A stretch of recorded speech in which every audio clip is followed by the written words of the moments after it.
Hello, ladies and gentlemen, and welcome to another episode of the One Meal Channel. If you are thinking of making the trip to Japan, then I believe it is important for you to get your transportation figured out ASAP.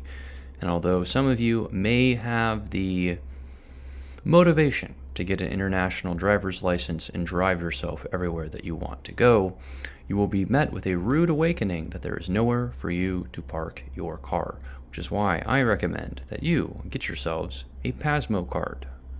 The pasmo card acts like a prepaid card for not only your transportation, but also other services in the train stations and bus stops situated around all of Japan. Transportation is relatively simple. Get yourself a pasmo card, typically at wherever your inbound flight is into Japan, whether that be in Narita Airport or anywhere else. Go to the tourist kiosk and they will direct you to where you can get a pasmo prepaid card.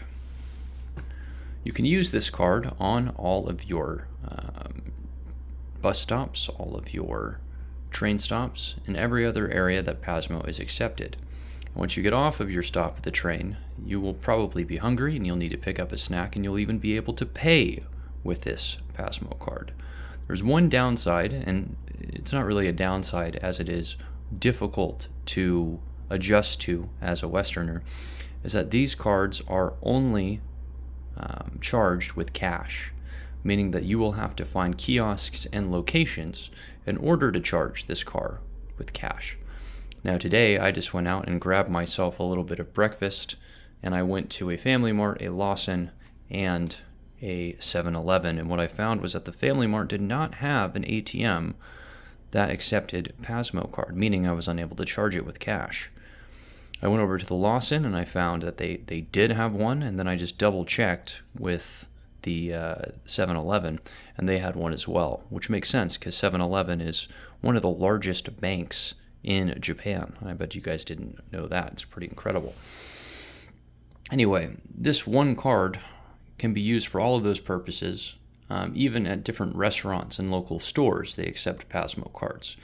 So just keep in mind that if you do not have cash on your person, you will very quickly bleed this card dry. And the last thing that you want to occur to you is going through a train station, go to exit after your ride and not have enough fare in order to pay your way through.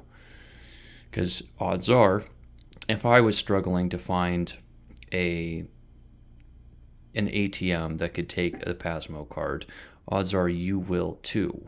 And if you're in the middle of a train station, there might not be ATMs set up that are set up for English speakers or can connect to Western banks. So, my advice, carry cash on you at all times. However, bring a pasmo card with you for the convenience of travel and for the convenience of being to check out quickly in certain stores and locations.